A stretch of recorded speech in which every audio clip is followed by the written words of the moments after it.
1 फरवरी 2020 को एक Maharaja Agrasen trust hospital को एनओसी जारी कर दी गई थी। एनओसी पूरी तरह से फर्जी थी, इस बात की पुष्टि खुद फायर विभाग के अधिकारियों के द्वारा की गई। खबर पड़ताल ने जब इस पूरे मामले की पड़ताल की तो एनओसी पूरी तरह से फर्जी पाई गई और आनन फानन में कल यानी कि 23 दिसंबर 2021 को इसमें मुकदमा भी दर्ज करा दिया गया। जिस व्यक्ति के नाम से, जो फायर स्टेशन के हरीश भट्ट हैं, जो यहाँ पर तैनात हैं, उनके नाम से पूरा मुकदमा दर्ज कराया गया था। वहीं जब हमने इस पूरे मामले में इनसे बात की तो इन्होंने कहा कि मेरे द्वारा किसी भी प्रकार की कोई तहरीर नहीं दी गई है। मेरे साथ खुद मौजूद हैं हरीश भट्ट, जिनके द्वारा एक जो पुलिस के द्वारा जो कहना है कि हरीश भट्ट के द्वारा ये मुकदमा दर्ज कराया गया है, जबकि अज्ञात में हुआ है। हरीश भट्ट जी, किस तरह का ये पूरा मामला है, क्योंकि सब लगातार जो है खबर पड़ताल ने इस पूरे मामले की पड़ताल की और इस पूरे मामले का खुलासा किया कि फर्जी एनओसी भी जो है यहाँ से जारी की जा रही है। आपकी तरफ से मुकदमा लिखवाया गया है, क्या हुआ था, कैसे हुआ? मेरे द्वारा प्रार्थना पत्र डीजीपी महोदय को दिया गया था कि यहाँ पे फर्जी तरीके से एनओसी जारी करके हॉस्पिटल को एनओसी जारी करी गई है। तो मैंने वो प्रार्थना पत्र डीजीपी महोदय को दिया था, जिसकी जांच यहाँ एडिशनल एसपी रुद्रपुर के पास आई थी। आने के बाद मैंने उसमें अपने बयान दर्ज कराया। बयान दर्ज करने के बाद कल आज सुबह मुझे पता चला है कि मेरे नाम से मुकदमा दर्ज किया गया है, जबकि मैंने कोई एप्लीकेशन नहीं दी, नहीं कोई तहरीर दे रखी है और मुझे इसके बारे में कोई जानकारी भी नहीं है कि किसने मेरे नाम से फर्जी तरीके से मुकदमा लिखवाया है।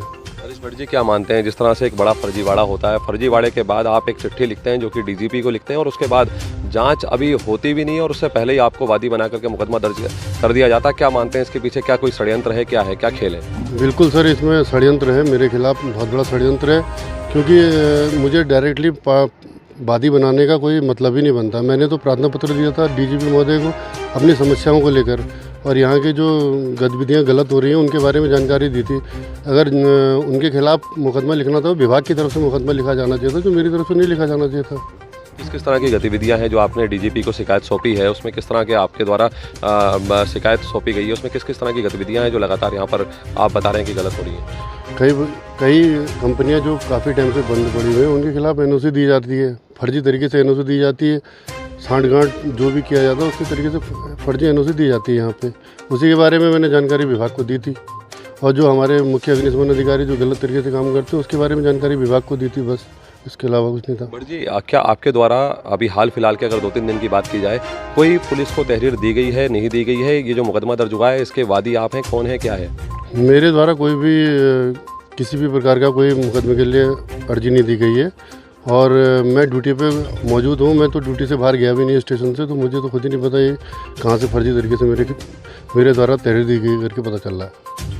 ये थे हमारे साथ हरीश भट्ट, जिनका साफ तौर पर कहना है कि इनके द्वारा ना ही कोई तहरीर दी गई। हालांकि रुद्रपुर कोतवाली पुलिस ने जो मुकदमा दर्ज किया है उसमें वादी हरीश भट्ट को ही बनाया है, जबकि हरीश भट्ट का साफ तौर पर कहना है कि इनके द्वारा किसी भी प्रकार की रुद्रपुर कोतवाली पुलिस को तहरीर नहीं दी गई और इनके द्वारा जो शिकायत दी गई थी वो डीजीपी को दी गई थी। जिस तरह की इन्होंने बताया कि अभी जो फायर स्टेशन है, जो फायर विभाग है, उसमें जिस तरह की अनियमितताएं चल रही हैं उसको लेकर के इनके द्वारा शिकायत सौंपी गई है। मैं इस वक्त मौजूद हूँ अग्निशमन पुलिस फायर स्टेशन सिडकुल, ये मुख्यालय है यहाँ का, और यहाँ मैं मौजूद हूँ और साफ तौर पर जिस तरह के आरोप लग रहे थे, जिस तरह से लगातार पूर्व में भी कई बार आरोप लगे कि फायर एनओसी का खेल यहाँ पर खेला जा रहा है, तो ये कहीं ना कहीं एक बड़ा खुलासा खबर पड़ताल पे हम लोग कर रहे हैं कि बिना तहरीर दिए ही फायर विभाग के कर्मचारी को वादी बना दिया जाता है और आनन फानन में मुकदमा लिख दिया जाता है, तब जब खबर पड़ताल 1 साल पहले जारी की गई एनओसी का खुलासा करता है।